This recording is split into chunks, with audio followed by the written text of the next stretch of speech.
السلام علیکم ڈیئر، کیسے ہو آپ لوگ؟ امید کرتی ہوں آپ لوگ خیریت سے ہوں گے۔ انشاءاللہ ہم لوگ بھی خیریت سے ہیں الحمدللہ، اور اللہ سے دعا ہے کہ ہمیشہ ہنستے مسکراتے رہا کرو۔ آج ایک بار پھر اپنا لنچ مینیو آپ لوگوں کے ساتھ شیئر کرنے جا رہی ہوں۔ کچن میں کھڑی تھی کہ نیچے سے آواز آ رہی تھی، insect colour, mouse colour, rate colour, گولی پیٹ میں چوہا گیٹ میں۔ یہ جب میں نے آواز سنی تو یہ کیا ہے نا، پہلے بھی ان سے یہی میں نے ٹیبلیٹس لی تھیں ماؤس کلر وغیرہ کی، تو بہت ہی افیکٹو رہے، اور ساتھ میں کھٹمل کلر، اس کی دوائی میں نے فرسٹ ٹائم لی ہے، وہ بھی دیورانی کے کہنے پر۔ اور لنچ کا مینیو جو ہے وہ میں شیئر آپ لوگوں سے کر رہی ہوں۔ اس میں یہ ہے لنچ میں کہ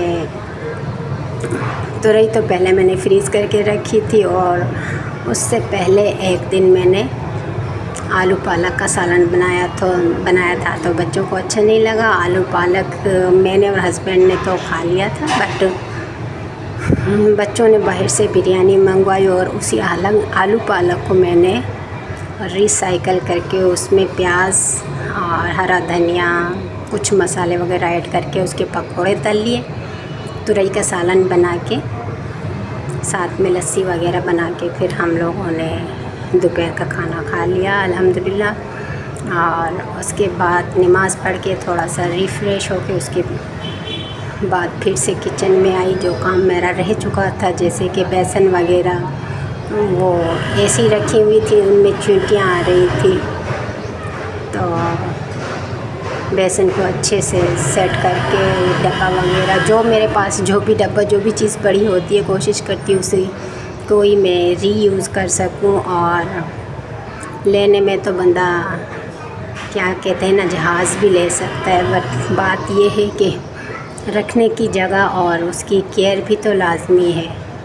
یہی سوچ کے پھر جو بھی چیز ہوتی ہے کوشش کرتی ہوں اسی کو ری یوز کر سکوں، اور اسی طرح پھر الحمدللہ مائنڈ سیٹ ہو جاتا ہے۔ اور اس میں یہ ہے، کسی بھی چیز کو ری یوز کرنے کا مقصد یہ ہے کہ ظاہر ہے ٹائم ویسٹنگ سے بچ جاتے ہیں، بجٹ بھی بچ جاتا ہے، صحت بھی بچ جاتی ہے۔ آج کے اس دور میں، آج کی اس مہنگائی میں، اگر بندہ جائے کوئی ایک چیز بھی، ایک سوئی لینے کے لیے بھی جائے نا، وہ کہتے ہیں نا کیا کہتے ہیں کہ آمدنی اٹھنی خرچہ روپیہ۔ سوئی لینے جاؤ ہے 10 روپے کی، لیکن اس میں 50 روپے کا تیل ڈلوا کر جاؤ، یہاں تو جاؤ پیدل جاؤ، تو اس گرمی میں اور اس کنڈیشن، اس سچویشن میں اتنی رش، اتنا کراؤڈنیس، اتنا ٹریفک ہوتا ہے راستے پہ کہ آپ لوگوں کا حال ہی برا حال ہو جاتا ہے۔ جو یہ سوچ کے پھر گھر میں جو چیز پڑی ہوتی ہے کوشش کرتی ہوں اسی کو ری یوز کر کے ٹائم اور صحت کی بچت کر سکوں۔ ساتھ میں ایک بڑی بچت جو ہوتی ہے وہ ہوتی ہے پیسوں کی، تو ہر حال میں شکر کرنی چاہیے اللہ پاک کا، اور ہر چیز کو ایک پراپر جگہ پر رکھ کے، اور اسے دوبارہ اگر وہ کام میں نہیں آ رہا ہے تو کوشش کریں اسے ری یوز کر سکیں۔ اور ساتھ میں جو چیز جاتی ہوں ایک چیز لینے، تو یہ سوچ کر کچھ اچھے خاصے یعنی پیسے ہاتھ میں کر کے جاتی ہوں کہ کوئی بھی چیز ملے سستی یا کیا، اور جو ضرورت کی ہو ایک کی جگہ 2-3 چیزیں ساتھ لے کر آؤں۔ اور پھر ٹماٹر سستے ملے تھے، وہ لے کر آئی، اس کی پیوری بنا کے میں نے فریج میں رکھی۔ آج کل گرمی بہت ہے، تو کچن میں بہت زیادہ ٹائم اسپینڈ کرنے کے بجائے عقل اور شعور استعمال کر کے کم ٹائم ہم جو ہے نا کچن میں کھڑے ہو سکیں، اور یعنی چولہے کے پاس۔ کچن میں تو ایک عورت سارا دن کھڑی ہو میرے خیال سے پھر بھی کم ہے، کام ختم ہی نہیں ہوتے کچن کے۔ صفائی کرنے کے لیے تو میڈ آ جاتی ہیں، بٹ اس کی صفائی بھی بس ہے وہیں کیا کہتے ہیں نا، چلو شکر اس گرمی میں بچ جاتے، روز جب اٹھتے ہیں تو گھر تو صاف ملتا ہے، باقی کے کام تو سارا دن ہوتے رہیں گے. کوشش کرتی ہوں کہ کھانا وغیرہ کھانا یعنی نماز کھانا جو ریگولر روٹین کے علاوہ تھوڑا ٹائم ملے تو گھر کی جو ڈیپ کلیننگ ہوتی ہے، کوئی کونا ہوا، کوئی ایک چیز ہوئی جیسے الماری ہوئے، اس کے اندر کپڑے ہوئے یا جوتے ہوئے یا ایسا کوئی ڈیپلی والا کام وہ میں کر لیتی ہوں. اور 1 گھنٹہ یا آدھا گھنٹہ ریگولر آپ ڈیپ کلیننگ کے لیے نکالو گے تو آئی ہوپ آپ لوگوں کو وہ جو ہوتا ہے نا 2 دن 3 4 دن لگ جاتے ہیں ڈیپ کلیننگ میں، وہ نہیں ہوگا. اور ساتھ میں یہ مشین آپ دیکھ رہے تھے آٹا گوندنے کی، چھوٹی موٹی چیزیں بیچ میں الحمدللہ کافی ساری خریدی ہے، بٹ آپ لوگوں کے ساتھ شیئر نہیں کی میں نے. بس ایک ڈر ایک خوف دل میں بیٹھ چکا تھا اور سوچا تھا کہ اب نیکسٹ ٹائم ولاگ بنانا چھوڑ دوں گی. بٹ یوٹیوب میں جب میں نے تراب خان لیڈیز ولاگر ہیں اس کی جب میں نے ایک ولاگ دیکھی تو میں بہت امپریس ہوئی اس سے.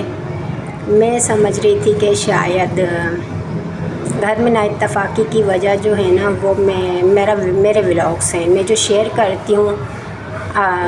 ظاہر ہے ہر انسان کے پاس اللہ پاک نے کچھ اچھی ایبیلیٹیز دی ہیں، اچھی عادتیں دی ہیں، اچھی اسکلس دی ہیں، چھوٹے موٹے جو بھی ہوں جس کی حیثیت کے مطابق. مجھے ایسے محسوس ہو رہا تھا کہ نا نظر بد کا کوئی چکر ہے، نظر بد برحق ہے.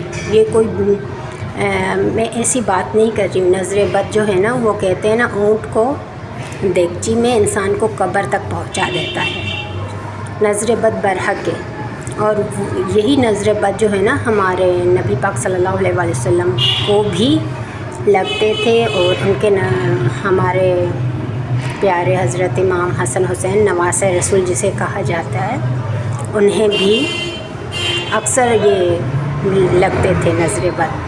تو تراب خان کے ولاگ سے میں اس طرح کچھ امپریس ہوئی تو انہوں نے کہا کہ ہم نظر بد لگنے کی وجہ سے اپنے کام چھوڑ دیں، زندگی کے گھر بیٹھ کے ہاتھ پہ ہاتھ دھر کے بیٹھ جائیں. اس طرح نہیں ہو سکتا ہے. ہر جوڑ کا توڑ اللہ پاک نے دیا ہے، اور اوبویسلی یہ بات صحیح ہے کہ قرآن پاک جو اللہ پاک نے ہمیں عطا کیا ہے اس میں ہر جوڑ کا توڑ ہے. ٹھیک ہے، ہر توڑ کا جوڑ ہے. تو بس بات یہ ہے کہ ہم اسے کبھی توجہ سے پڑھیں، غور سے پڑھیں. وہ شاعر علامہ اقبال کہتے قرآن پاک ہم مسلمانوں نے پڑھنا سیکھا ہی تب ہے جب ہم موت کے قریب ہوتے ہیں. کیا کہتے ہیں؟ سورہ یاسین پڑھو، اس کا یہ جو ہے نا یعنی آخری وقت ہے، اس کا آسان ہو جائے گا. ایسے کیوں نہیں ہم سوچتے کہ ہم قرآن پاک کو اپنی زندگی میں ہی امپلیمنٹ کریں. ٹھیک ہے نا، تو انشاءاللہ ہمارے کافی مسئلے مسائل حل ہو سکتے نہیں بلکہ یقیناً شیورلی آپ یقین کرو گے ہمارے مسئلے 100% سولو ہو جائیں گے. اللہ پاک کی کتاب ہے، اللہ پاک نے یہ کتاب، یہ صرف اللہ پاک کا کتاب ہی نہیں ہے بلکہ اللہ پاک کی لینگویج ہے. اس میں اللہ پاک نے جو کہا ہے وہ سب کچھ ہے اس میں. بس یہ ہے کہ ہمیں تھوڑا سا اس پہ فوکس کرنی چاہیے. انشاءاللہ ہم سب مسئلے سے دور ہو جائیں گے. اور ساتھ میں نظر بد کے لیے یہی دعا ہے کہ سورہ قلم کے آخری 2 آیات وہ پڑھتے رہیں نماز کے ساتھ، تو انشاءاللہ ہمارے سارے مسئلے حل ہو جائیں گے. بہرحال یہ ولاگ اتنی تک تھی. اجازت، اللہ حافظ.